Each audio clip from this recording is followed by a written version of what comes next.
Oh, would you look at the time? It's time to wrap up the month already.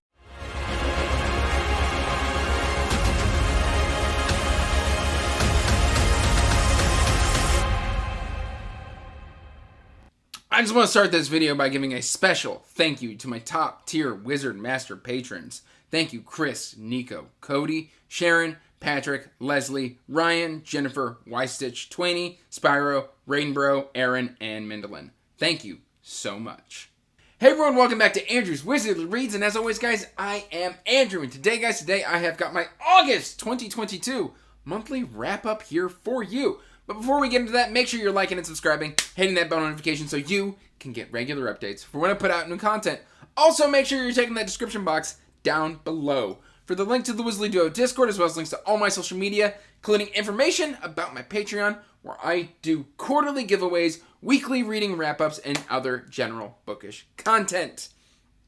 And guys, it has been a very interesting month in August because I've had some DNFs, I've had some great reads, I've had some middling reads, and I've also realized that I just like me some big old thick books because I put some thickums on my MBR and I was like, I didn't finish that many books, and that's because I read like 4 books that were this thick. So I guess I did do a lot of reading, just I didn't complete quite as many books as I thought I was going to. Let's start off with kind of the negatives just so we can get that right out of the way.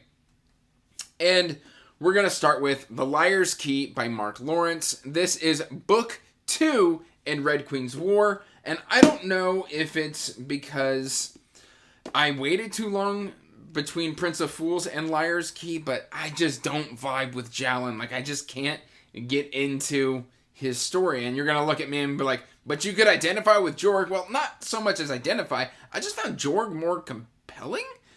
And I tried doing this one audio. I'm starting to realize that I may not be the biggest fan of Tim Gerald Reynolds as I thought. He was a very good narrator to start out with when listening to audiobooks, but the more I listen to him as a narrator, the more, like, I don't like the books as much when I'm listening to them on audio if he's the narrator. Like, he's a fantastic narrator, but for some reason, it's just not doing it for me anymore. So, I don't know if that's the issue, but this is going in the DNF. And luckily, I've got other books by Mark Lawrence that I can read and enjoy. Next up is a book that I DNF'd, not because it's bad, it was just kind of a little too dark for me. And that's going to be John Palladino's The Trials of Ashmount. And like I said, this book read very well. If you wanted Lord Abercrombie, Joe Abercrombie, to write actual grimdark, this is what you're looking for. There are just some scenes in there where I was just like, whew, I don't know if that's going to give me nightmares. And so, like, I got to a scene where a thing happened, and I was just like, okay, you know what? This is probably a tale that is just too dark for me.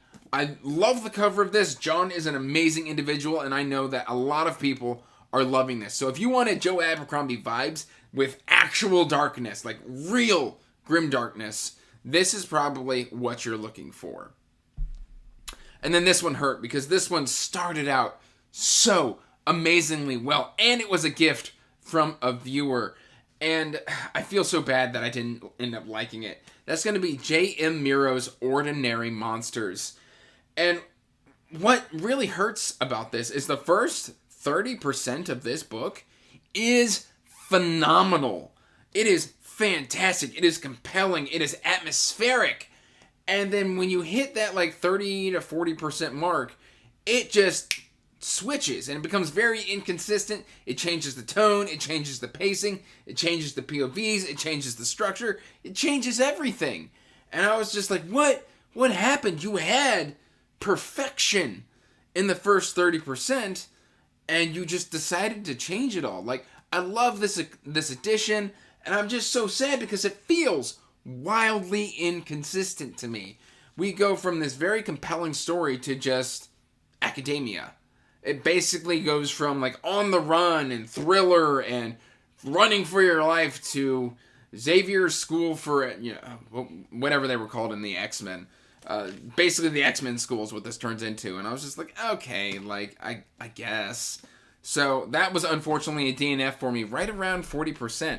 And that really kind of hurt. But there is some good news, because we're going to start off with one of my favorite reads of the year. And I need to film my dedicated book review for this. This is Trudy Sky's The Cruel Gods, The 13th Hour. I am going to be picking this one up on hardcover, mainly because my edition was the victim of the coffee incident that I don't like to talk... Well, actually, I do like to talk about it because I continue to complain about the coffee incident. Cruel Gods was a victim of that coffee incident, but the hardcover is only $20. So I'm going to be picking that up because this is one that I just have to have in my collection. Guys, this was masterful. I cannot quite articulate how much I enjoyed this story. All of the elements are handled in such just harmony. It is like a symphony on the page. It had perfect structure, perfect flowing, great characters, tons of social themes in here that I've only ever seen tackled in individual books by Sir Terry Pratchett, all addressed within this book. You can look forward to a dedicated book review for this one. This is probably, if not my top read of the year so far, at least in my top 5 reads so far this year. I absolutely loved The Cruel Gods by Trudy Skies. Truly, truly delightful. And then another one that I absolutely ended up loving was At the Threshold of the Universe. And this is the conclusion to the Song of Kamaria trilogy. I am both sad and grateful that I got to read this, because I'm sad because it's over, and I'm grateful because I loved it. You can look forward to me having T.A. Bruno here on the channel, I think within the next week or so. We're kind of trying to get that pinned down. But, guys, it is... If you're not reading The Song of Kamaria by T.A. Bruno, you are doing yourself a disservice. This is one of the best space operas I have ever read. It's got strong Mass Effect vibes. But man, like, it works. And like each entry, it has a little bit of a tone, a little bit deeper of a theme. Like, you know, we've got the fight for survival in book 1. And the fight for survival kind of continues throughout the entire trilogy. But we've kind of got new beginnings. We've got settled in. And then we've got the real fight for survival here in this book. And the way it ends is just so poignant, so beautiful. This is just... It feels like T.A. Bruno was writing a love letter to the story he always wanted to tell here in this entry. I absolutely loved this book. Alright, now one that is incredibly popular that I was kind of middling on here is Paternus by Dirk Ashton. And let me explain. So here, the lore building in this book, fantastic. It is like a symphony. It is a beautifully woven tapestry, the way he has taken lore and legends and everything like that and just woven it into an almost believable, cohesive narrative and world building and things of that nature. The gods and everything in here, I loved it. Where you lost me is the humor. The humor feels more juvenile. There's a lot of crotch jokes. There's some trigger warnings here. There's a lot of just unnecessary sexuality that just, I felt for me, cheapened the experience. I gave this one about a 3.5 out of 5. I will be continuing this series because I hear great things. My buddy Patrick absolutely loves Paternus. For me, it kind of falls in that 3.5 range just because all of that juvenile humor just didn't feel right for the epic, awesome story that he was writing here. So we're going to continue and we're going to kind of see how that unfolds. Next up, I read and finished Django Wexler's The Price of Valor. And guys, this is my favorite Shadow Campaigns book so far. The dynamic relationships within this story, the battles, the just overall feel of this world, I feel like it finally clicked. I gave this one a 4.5 out of 5. There is just one little aspect. Specifically, Winter is just always Winter just doesn't believe in herself. And after 3 books, I'm just like, when are you gonna start believing in yourself, Winter? And so, like, it's just keeping that, she's awesome. And she just doesn't really quite believe that she deserves everything that she's fought for. Quite literally, fought in battles for. And so after a while, it just kind of starts to grate on you a little bit. Like, it's like, you're this fantastic character. Please start believing in yourself at some point. And so that's kind of my only drawback here on The Price of Valor. Alright, now this is one I really enjoyed. Except, again, I've got another minor complaint. And this is Justin T. Cole's Master of Sorrows. This is kind of like a dark academia tale. Now, I loved pretty much everything about this story, except for one thing. The main character here, Aniv, does a thing where he's very juvenile, and I get that. Like, I get it. This book made me feel like a crotchety old man. And I didn't like that feeling, because Aniv constantly wants to go against the system. He always thinks he can improve the system, he can beat the system, he knows best, he's gonna make you do what he wants because he deserves it. And it blows up in his face every single time, even when more wiser people are telling him, hey, this isn't gonna work, you're making a mistake. He's like, no, I can make it work. He never makes it work, and he keeps on doing it in every single situation, and that gets really annoying. And so, like, it made me feel like a crotchety old man, where I just kind of wanted to grab Aniv by the scruff of his neck, shake him just a little bit, and be like, listen, dude, you're being dumb. And that made me feel like a crotchety old man. So that is my only drawback here in Master of Sorrows. Great world building, great lore, great battle school, great characterizations, other than Aniv's willful blindness to constantly put his neck in a noose. Like, it was just like, what are you doing? Please stop. So I am also planning on continuing this, because I believe the third book comes out in April of 2023. And again, thick book. All right. Speaking of thick books, we've got Lord of Chaos by Robert Jordan. This is book 6 in the Wheel of Time. And once again, a Wheel of Time book has lost a star for me. And I think I finally pinned it down. Now, this is going to be a controversial statement. This is narrated by husband and wife team Michael Kramer and Kate Redding. I've been doing this reread on audio.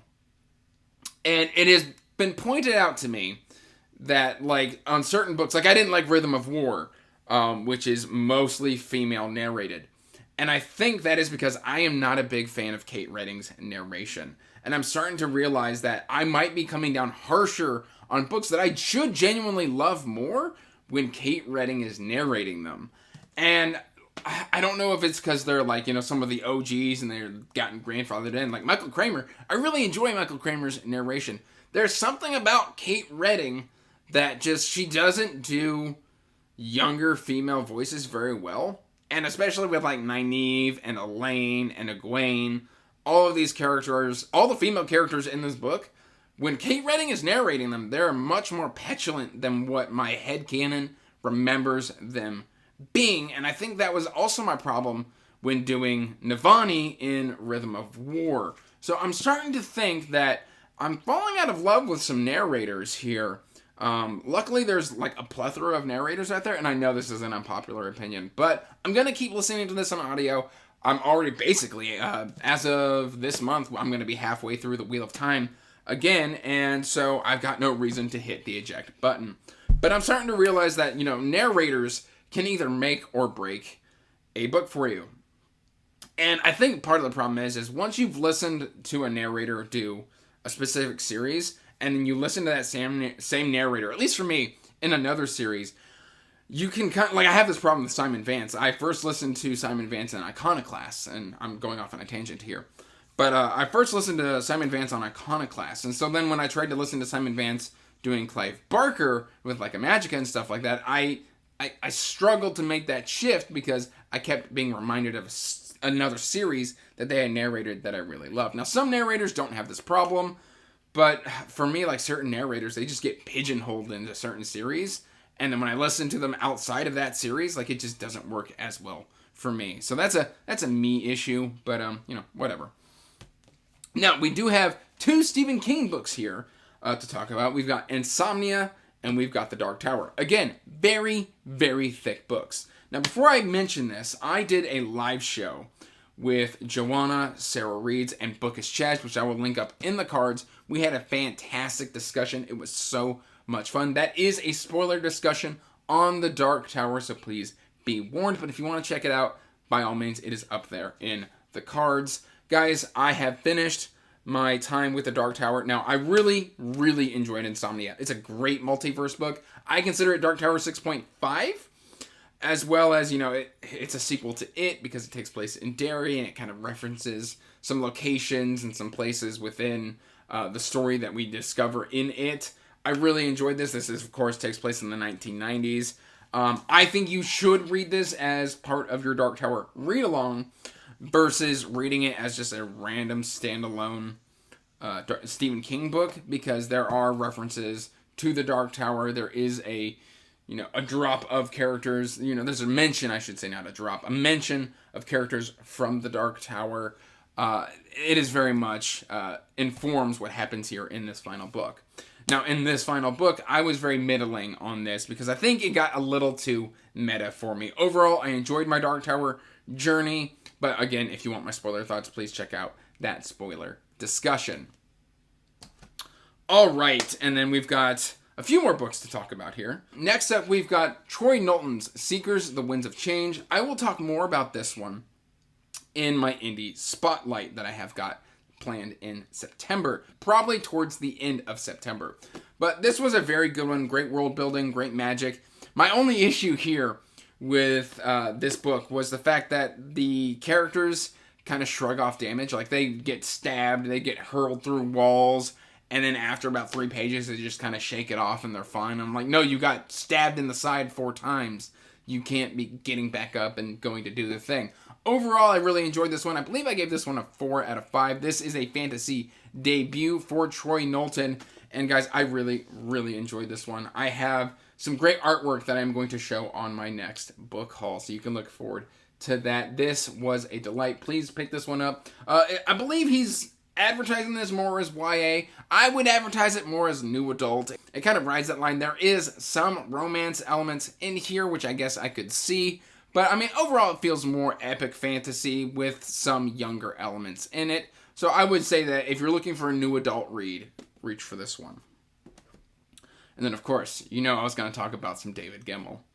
And we've got Midnight Falcon here. This is the second Rigante book, and this was something special. Man, every time I read a David Gemmell book, I am just so happy. This takes place, I believe, like 20 or 30 years after The Sword in the Storm, and this follows Bane, the bastard of Conager.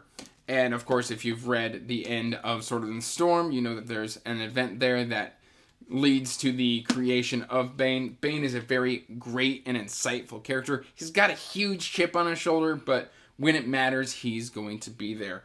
I just kind of loved him. He's this big, brutish dude who kind of thinks more with his muscles than his brain, but man, this was awesome. If you have not read Rigante, if you have not read David Gemmell, do yourself a favor, read some David Gemmell. It'll be good for your soul.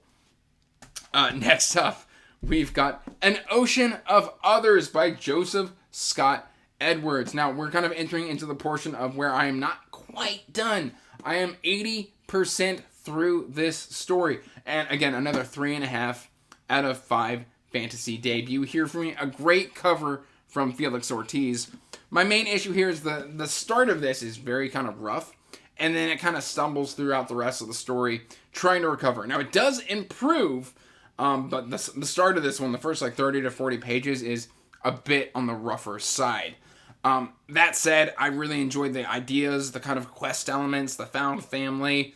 I would say, I say found family, but I mean, they are constantly going at each other. So this is book 1, and I believe a planned series. It says First Dance of the Sibling Sons. So I'm assuming that there will be a second dance, maybe even a third dance. Who knows? But we have got An Ocean of Others. This one comes out very soon. Please look forward to that. And then I have got 2 more that I am currently reading. That is Christopher G. Brenning's Hellborn King. I signed up for a buddy read on this one. I meant to actually read this one back in, July, and I just didn't quite get to it. And then a buddy read materialized over at Dominish Books. And I was like, yeah, I'm going to get to that. And that was like mid-month, and I'm now reading it at the end of the month, so I'm going to be like the last guy, but, whatever. At least I'm getting it read. I'm very excited to read this one because the sequel, I believe, is either out or coming out, and it looks awesome.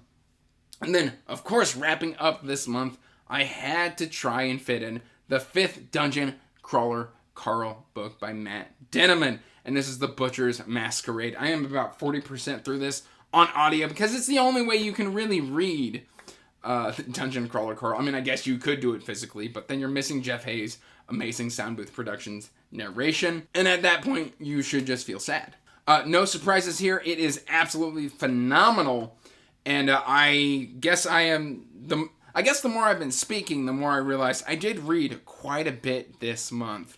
Please let me know in the comments down below how your reading month has been. What do you think of some of my tangents? What do you think of some of my opinions? Please let me know in the comments down below.